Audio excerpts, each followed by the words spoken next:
दोस्तों जय मसीह। आप सभी का प्रभु यीशु मसीह के नाम में बहुत बहुत स्वागत है फिर एक और बार 5 minutes bible study with pastor Daniel Raj के इस प्रोग्राम में। दोस्तों आगे बढ़ने से पहले आपको जल्दी से याद दिला दूं, यदि आप मेरे चैनल को अभी तक सब्सक्राइब नहीं किए हैं तो जल्दी से कर लें। वो इसलिए मैं कह रहा हूं क्योंकि बहुत सारे टॉपिक्स पे मैं बात करने पर हूं और वो सारी शिक्षाएं आप तक पहुंचे और आप उसको सीखें, समझें और प्रभु के राज्य में मजबूत हो जाए, जड़ पकड़े। उसी मकसद से मैं ये बातें आपके बीच में पहले रख रहा हूँ। साथ ही साथ जो 7 स्लाइड्स हैं, फर्स्ट जो इंट्रोडक्शन होते हैं, कुछ लोग कहते हैं कि उसमें आपका वक्त ज़्यादा जाता है या फिर है ना, आप उसको बोलते हैं और हमें मैसेज डायरेक्ट नहीं मिलता है। तो उन लोगों के लिए मैं कहना चाहता हूं कि सर आप फॉरवर्ड कर लीजिएगा, क्योंकि मैं उसको रोक नहीं सकता हूं, क्योंकि जो नए लोग देखते हैं उनको भी सारी जानकारी होना ज़रूरी है। वो 7 स्लाइड्स क्या है मैं उन लोगों के लिए रखता हूं जो पहली बार मेरे चैनल को देखते हैं। आप जो आदी हो चुके हैं, रेगुलर हैं, इसलिए आप क्या करिए, डायरेक्ट फॉरवर्ड करके आप मैसेज पे आ जाइए। चलिए दोस्तों, क्या क्या है वो 7 स्लाइड्स मैं आपके बीच में अभी रखने जा रहा हूँ। जी, सबसे पहले आपको मेरे चैनल को सब्सक्राइब करना है, यानी कि डैनियल राज यूट्यूब चैनल को, और आपको आइकन बेल प्रेस करना है। जैसे वो आप थंब या जो बेल का आइकन देख रहे हैं उसको आपको प्रेस करना है। साथ ही साथ फेसबुक से मैं लाइव आता हूँ डैनियल राज के पेज से, ये आप देख रहे हैं, और आपको ये थंब को प्रेस करना है। वो इसलिए क्योंकि जब आप ये प्रेस करोगे तो आप ऑटोमेटिकली मेरे मित्र बन जाओगे और वहाँ से जब मैं लाइव आता हूँ आप उसको देख पाओगे। मसीह मंथन बैठक व्हाट्सएप ग्रुप ऑलरेडी स्टार्ट हो चुका है। 1000+ मेंबर्स अभी तक इस व्हाट्सएप ग्रुप से जुड़ चुके हैं और आप सभी को मैं इनवाइट करता हूं जुड़ने के लिए, जो भारत से हैं, भारत के बाहर से हैं। आप सभी जुड़िएगा ताकि जितनी भी गलत शिक्षाएं हैं उनके प्रति हम दाऊदों को तैयार करें। जैसे गोलियत के लिए तब दाऊद था, आज गलत शिक्षाओं के गोलियत के लिए कई दाऊदों को तैयार करना है। मकसद आप समझ जाएंगे, या फिर जब हम पहली बैठक करेंगे तब समझ जाओगे। तब तक आपको करना क्या है, इनमें से किसी के नंबर पर कॉल करना है और उनसे कहना है कि आपको व्हाट्सएप ग्रुप में ज्वाइन कराए। समय सीमा कॉल करने की सुबह 10 से रात को 9 बजे तक की है, उसके बाद आपको कॉल नहीं करना है। अगर ये फ़ोन नहीं उठाते हैं तो एक मैसेज ड्रॉप कर दीजिएगा ताकि ये आपको कॉल बैक करेंगे। साथ ही साथ दोस्तों, ये रहा 2 स्लाइड जो आखिरी के, ये हैं मिल्क ड्रिंकिंग क्रिश्चियंस, मेरे वीडियोस को ना देखें। ऊपर आप पढ़ सकते हैं इब्रानियों 5:13, क्योंकि दूध पीने वाले बच्चों को तो धर्म के वचन की पहचान नहीं होती, वो इसलिए क्योंकि वो बालक है। अब करते क्या हैं ये लोग और ये लोग, यानी कि अधूरे ज्ञान के सेवक, ये क्या करते हैं जब मेरे प्रचार को नहीं समझते हैं, शायद हो सकता है इनका डॉक्ट्रिन अलग हो, या फिर हो सकता है कि वो जानकारी जो मुझे मिली है वचन के माध्यम से अब तक इनको नहीं मिली है, तो वो उल्टा सीधा कमेंट करते हैं और उसके चलते परिणाम ये होता है कि अविश्वासी जो मेरे दोस्त हैं वो देखते हैं और उनको ठोकर लगते हैं। तो इनको और इनको मैं कहना चाहता हूं कि यदि मेरे वीडियो देखना चाहते हैं तो चुपचाप से देखें ये वाला।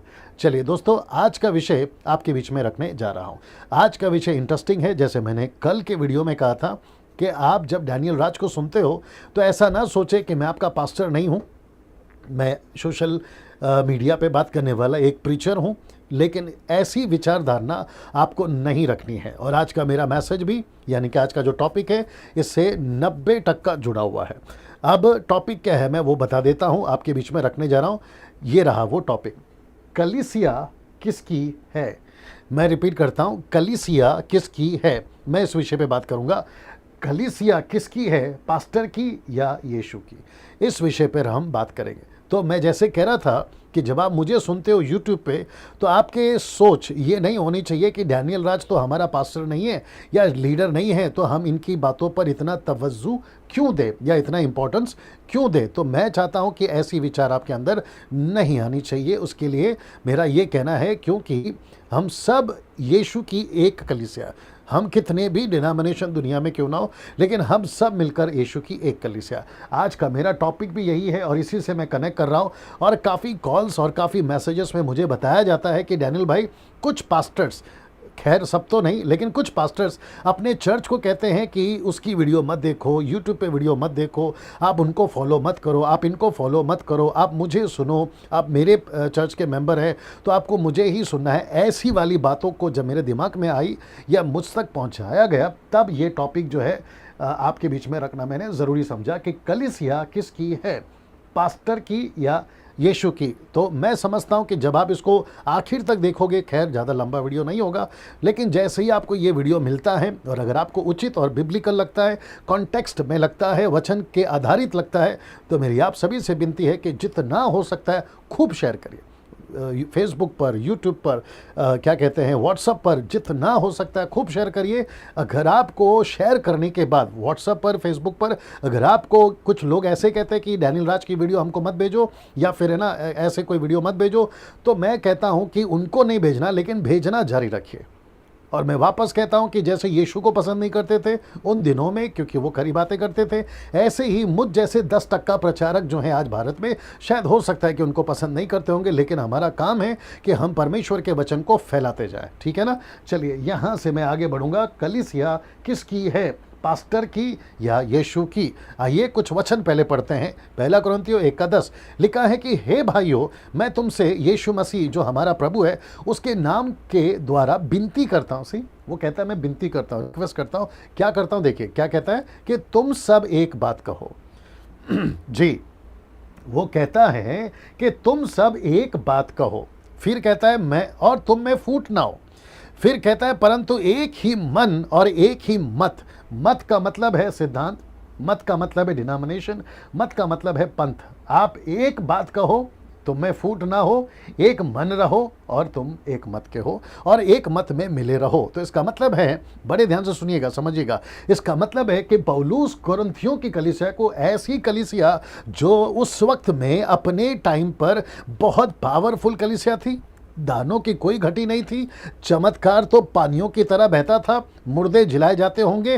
पौलुस के रुमाल से या पतरस की परछाई से अगर तब होता होगा तो सोचिए जब कलीसिया अन्य जातियों में गई होगी तो कितने चमत्कार हुए होंगे। ऐसी कलीसिया जिसमें आत्माएं बचाई जा रही हैं, मैं समझता हूं कि लाखों की तादाद में लोग बचते होंगे उन दिनों में और अद्भुत चमत्कार करते होंगे। तो उन दिनों में ऐसा कुछ हुआ होगा जिसका टॉपिक मैंने ये रखा कि कलीसिया किसकी है, पास्टर की या यीशु की।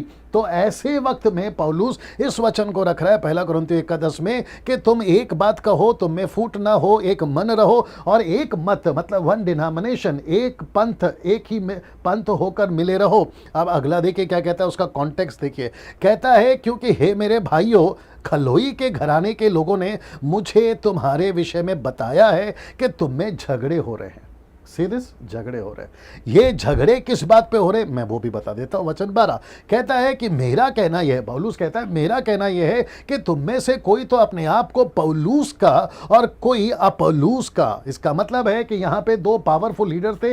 एक था पौलुस जिसकी लेटर आज हमारे पास में है, 13 से 14 लेटर्स हैं। लेकिन ये जो व्यक्ति है ना, मैं भी इसको बहुत रिस्पेक्ट करता हूँ क्योंकि इसकी जिक्र प्रेरितों की किताब 8वें अध्याय में है, जहाँ पे एक्विला और प्रिस्किल्ला के द्वारा ये व्यक्ति पूरी तरह से परमेश्वर में जो है खरी शिक्षा में पाया गया था और इसके भी अद्भुत कार्य हुए होंगे। खैर इसकी लेटर तो हमारे पास नहीं है, लेकिन जब हम स्वर्ग में जाएंगे तो इसकी भी चर्चा हम सुनेंगे कि पौलुस और अपोलुस ये दो व्यक्ति ऐसे थे उन दिनों में और दोनों की चर्च बड़ी जोरों से चल रही थी। तो इसका एक चर्च था, इसका एक चर्च था, इसके भी लोग थे, इसके भी लोग थे, लोग इसको भी पसंद करते थे और इसके लोग इसको पसंद करते थे। ऐसे टाइम पे वो कहता है कि तुम में झगड़ा हो रहा है, इसको लेकर, किसको लेकर? कोई कहता है मैं पौलुस का हूं और कोई कहता है मैं अपोलुस का हूं, कोई कैफा का मतलब है पतरस का, कोई कहता है मसीह का। तो इसका मतलब है दोस्तों, एक है पौलुस का चर्च, दूसरा है अपोलुस का चर्च, तीसरा है कैफा यानी कि पतरस का चर्च। ये तो यीशु का चर्च तो है ही। तो ऐसे मिलाकर उनमें झगड़े चल रहे थे। मैं कुछ सेकंड इसको रख रहा हूं। ये झगड़े किस बात को लेकर हैं? कोई कहता है मेरा चर्च पौलुस का चर्च है, कोई कहता है मैं अपोलुस का चर्च का हूं, कोई कहता है मैं कैफा का चर्च का हूं और कोई कहता है मैं मसीह का चर्च का हूं। तो यहां पे 4 कैटेगरी मैंने आपके बीच में रख दी और आज का टॉपिक मैं फिर से दिखा देता हूं ताकि आप कनेक्ट हो जाएंगे कि कलीसिया किसकी है, क्वेश्चन मार्क, फिर वो पास्टर की है या यीशु की। आज की तारीख में बात कर रहा हूं यानी 21वीं सदी में। तो इसका मतलब है ये दो वचन अभी तक हमें बताता है, कहता है कि हम किसके हैं और कौन किसके फॉलो करता है या कौन किसके पीछे चलता है ना। दोस्तों वचन 13 को बड़े ध्यान से देखिएगा। क्या मसीह बट गया है?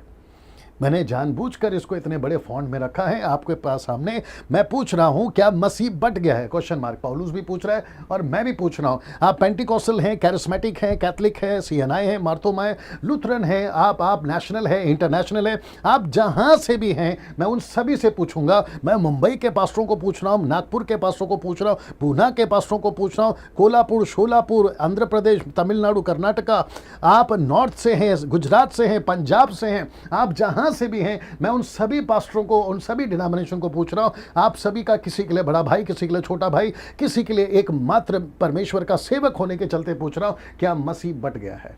मसीह इन 4 टुकड़ों में बट गया है। एक पौलुस का टुकड़ा, दूसरा अपोलोस का टुकड़ा, तीसरा कैफा का टुकड़ा, पांचवा मसीह का टुकड़ा।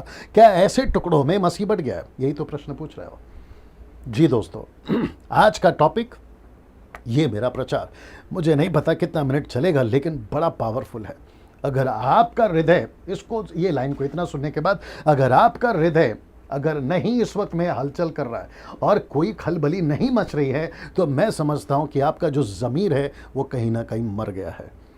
आज एक प्रश्न आप खुद से पूछिए, जिस चर्च में आप जाते हैं, या जो चर्च का पास्टर मुझे सुन रहा है, उस पास्टर से मैं पूछना चाहता हूं कि सर, क्या मसीह बट गया है? आइए देखते क्या कहता है आगे। क्या पौलुस तुम्हारे लिए क्रूस पर चढ़ाया गया? कौन चढ़ाया गया था आपके कलीसिया के लिए क्रूस पे? यीशु। किसने आपको अपने लहू से खरीदा? यीशु।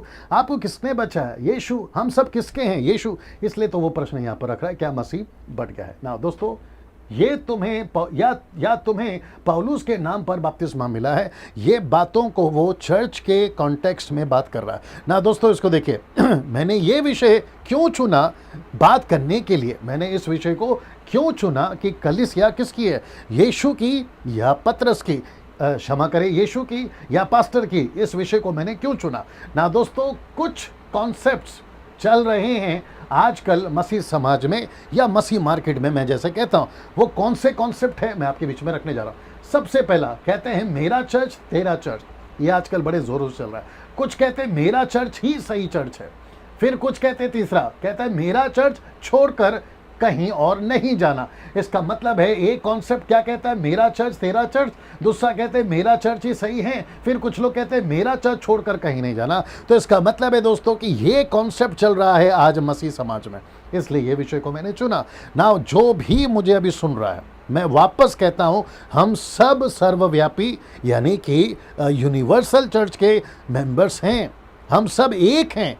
पहली सदी की कलीसिया जहां पतरस 3000 को लेकर चलता था, वहां लिखा है दूसरा प्रेरितों की किताब दूसरा अध्याय में वचन, अगर आप 40 से आगे पढ़ोगे तो वहां पर लिखा है कि सब एक मन रहते थे, मिलकर रहते थे, उनकी सब चीजें आपस में एक दूसरे से बांट लिया करते थे। और फिर प्रेरितों की किताब चौथा अध्याय कहता है कि उनमें कोई गरीब था ही नहीं, क्योंकि जिसको जैसी आवश्यकता होती थी वो बांट दिया करते थे। वहां कोई डिनोमिनेशन नहीं था। आज जितने भी डिनोमिनेशन है, मैं उसके खिलाफ नहीं बोल रहा हूं, और मैं ये नहीं कह रहा हूं कि डिनोमिनेशन नहीं होना चाहिए, लेकिन ये चीजें कहां गई मैं आपके बीच में रखने जा रहा हूं। ये चीजें कहां गई जिसको कहते हैं प्रेम, एकता? ऐसा क्यों कहते हैं मेरा चर्च तेरा चर्च? ऐसा क्यों कहते हैं मेरा चर्च ही सही है, बाकी के चर्च को आप अंडर एस्टिमेट क्यों करते हैं, नीचे क्यों गिराते हैं? फिर कहते हैं मेरा चर्च छोड़ कहीं नहीं जाना। इसका मतलब है यीशु मसीह बट गया है। जो प्रश्न पौलुस ने यहां पर रखा, क्या मसीह बट गया है?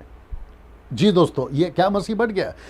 क्या जो सैटरडे को आराधना करते हैं उनका मसीह अलग है, जो संडे को आराधना करते हैं उनका मसीह अलग है? आप सैटरडे करो, संडे करो, शुक्रवार करो, आप जब भी करो, सुबह करो, शाम करो, रात करो, आप हफ्ता भर करो या हफ्ते में एक बार करो, फिर भी प्रश्न यही उठेगा, क्या मसीह बट गया?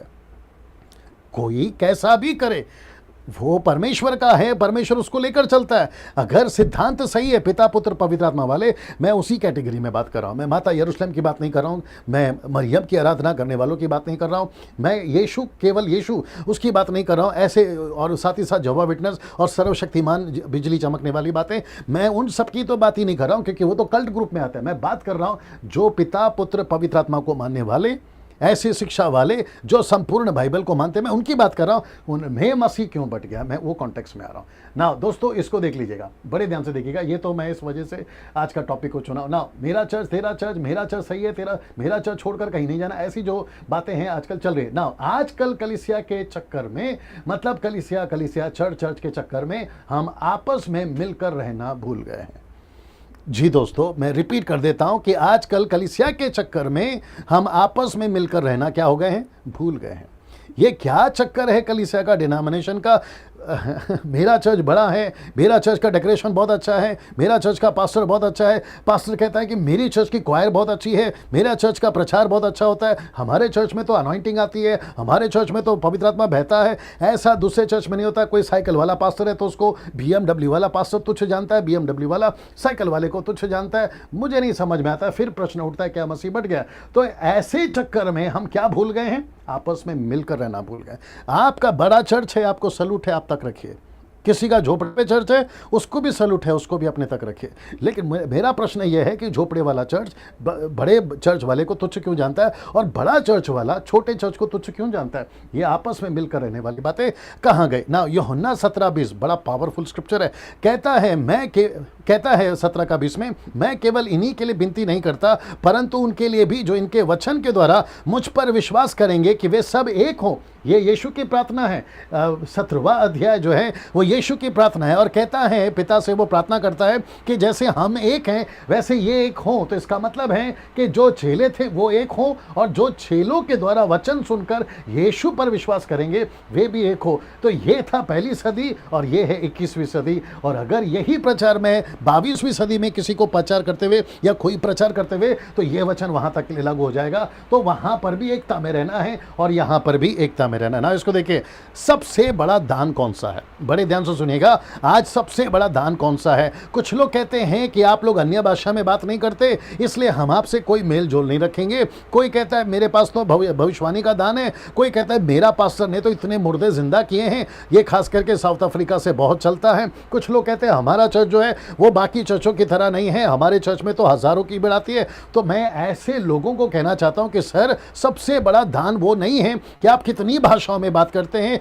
आप कितने मुर्दे जिला लिए हैं, आपने कितनी बड़ी कलीसिया बना ली है। सबसे बड़ा दान है ये 1 कुरिन्थियों 12:31। पौलुस कहता है तुम बड़े से बड़े वरदानों की धुन में रहो परंतु मैं तुम्हें और भी सबसे उत्तम मार्ग बताता हूं। और इसके ठीक अगला अध्याय है 13 और वचन 1 कहता है कि तुम पहाड़ों को हटा दो, अपनी संपत्ति कंगालों को खिला दो, तुम अपना शरीर जलने के लिए दे दो, लेकिन आपस में प्रेम नहीं है तो फिर तुम ठनठनाती पीतल और झनझनाती झांझ हो और तुम कुछ नहीं हो।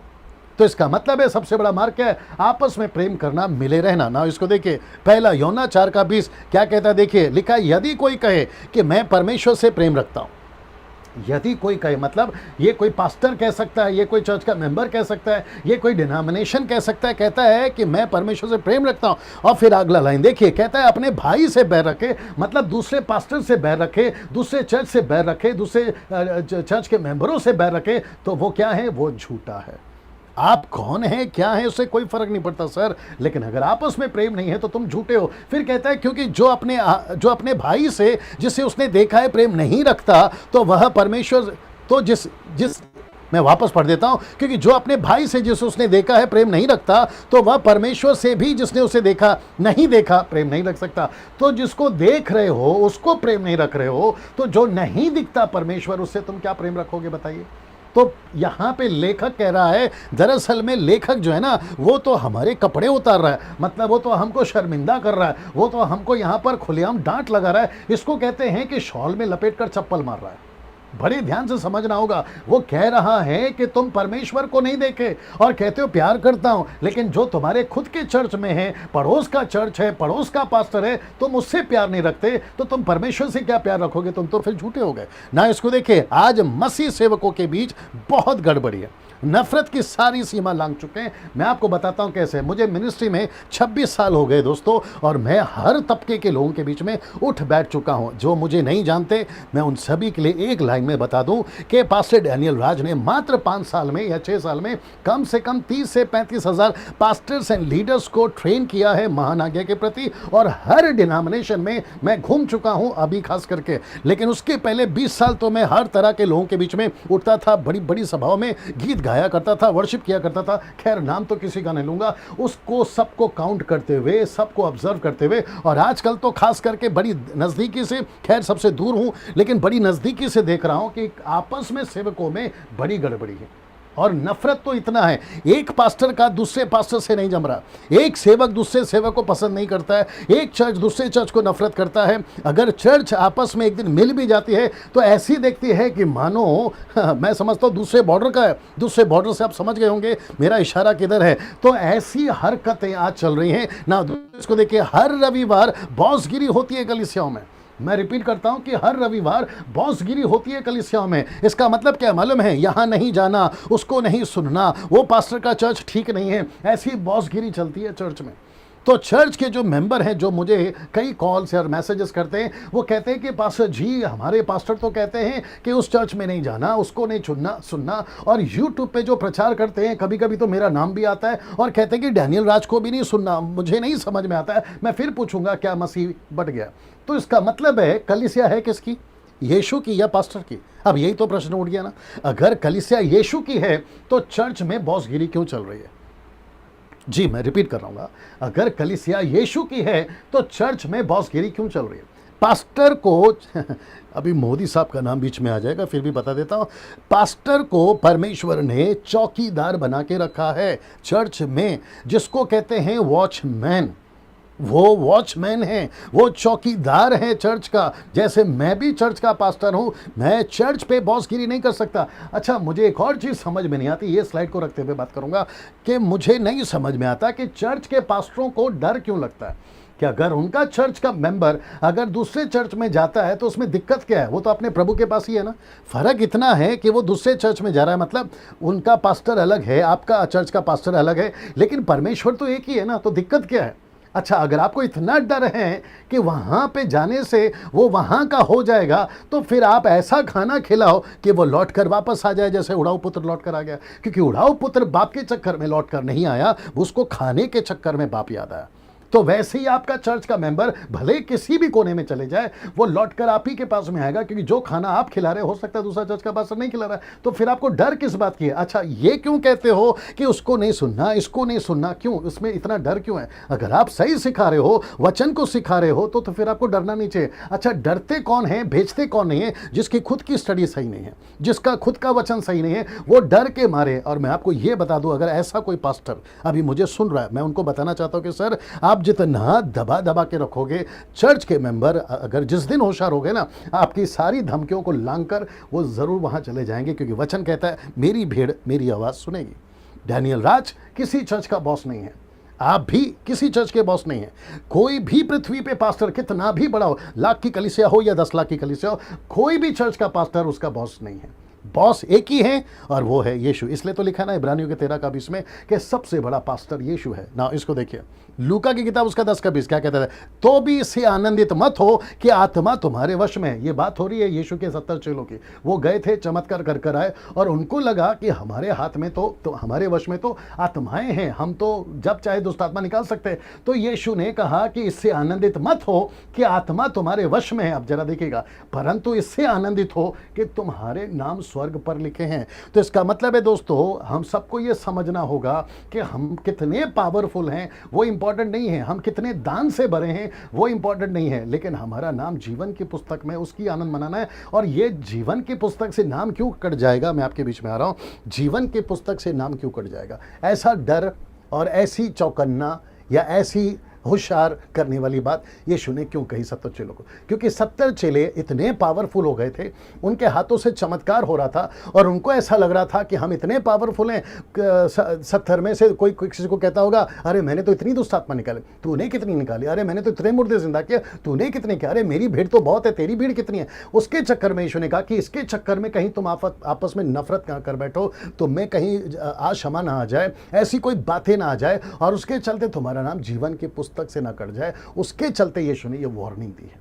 अब आपको समझना होगा दोस्तों, आज का टॉपिक कलीसिया किसकी है, पास्टर की या यीशु की? अगर आप इतना समझ गए, मैं चाहता हूं इसको खूब शेयर करिए, लोगों तक पहुंचाइए, और पास्टरों को ज्यादा पहुंचाइए, ताकि हम सब मिलकर रहें। एक कलीसिया है, एक बैनर है, और जब हम स्वर्ग में जाएंगे ना, तो वहां पेंटिकॉस्टल, कैरिस्मेटिक ये सब नहीं चलेगा, वहां एक ही चलेगा, यीशु की दुल्हन। अगर आप इतना समझ गए, मैं समझता हूं कि हम लोग काफी कुछ काम कर पाएंगे। अगले वीडियो में फिर मुलाकात होगी। प्रभु आपको आशीष दे।